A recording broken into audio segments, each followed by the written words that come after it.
بہترین کتاب کتاب اللہ ہے جس نے تمام کتابوں کو منسوخ کر دیا ہے، اور بہترین قول، بہترین ہدایت رسول اللہ صلی اللہ علیہ وآلہ وسلم کی ہے۔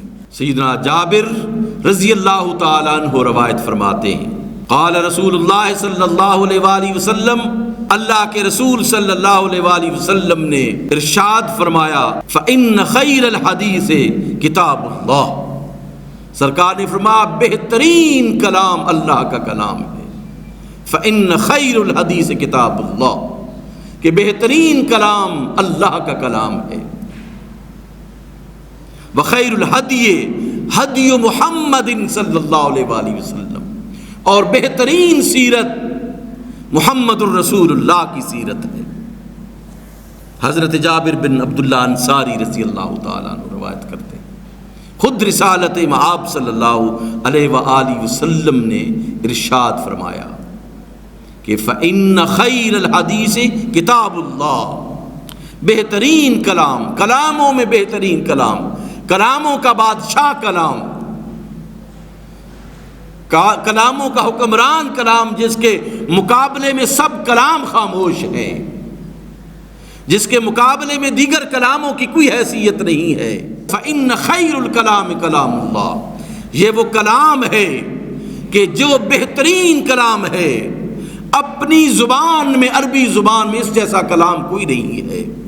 اس لیے لوگوں نے دھوکہ کھایا، کسی نے کہا کہ یہ شاعر ہے، کسی نے کہا یہ کاہن ہے اس کلام والا، حالانکہ یہ اللہ کا کلام تھا۔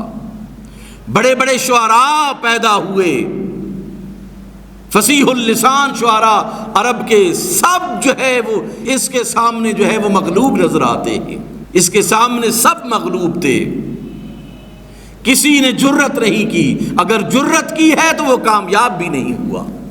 اس کلام کو، اس اعجاز حاصل ہے کہ اس جیسا کلام کوئی نہیں بنا سکتا۔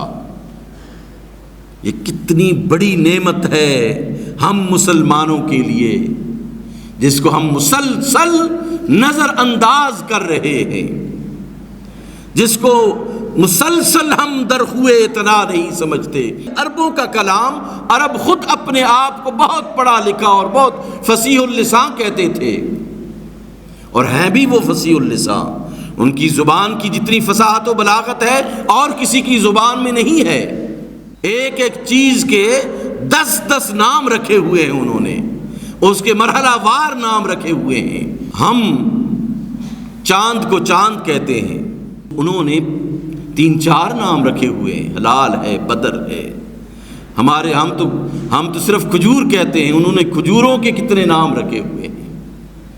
فصیح اللسان وہ لوگ ہیں، لیکن تیرے آگے یوں ہیں دبے لچے فصحائے عرب کے بڑے بڑے، جانے کوئی منہ میں زبان نہیں جسم میں جان نہیں، کہ رسول اللہ کے سامنے اور اس کلام کے سامنے تمام مغلوب رہے۔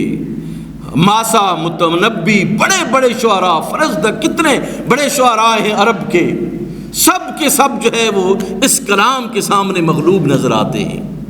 اس لیے فرمایا فإن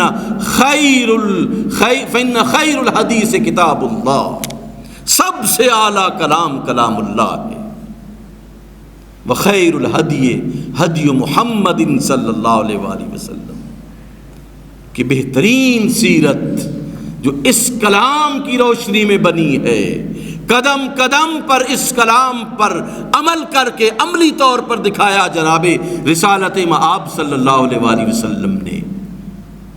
یہ یعنی کلام اللہ میں گندھی ہوئی یہ سیرت ہے رسالت مآب صلی اللہ علیہ وآلہ وسلم کی سیرت۔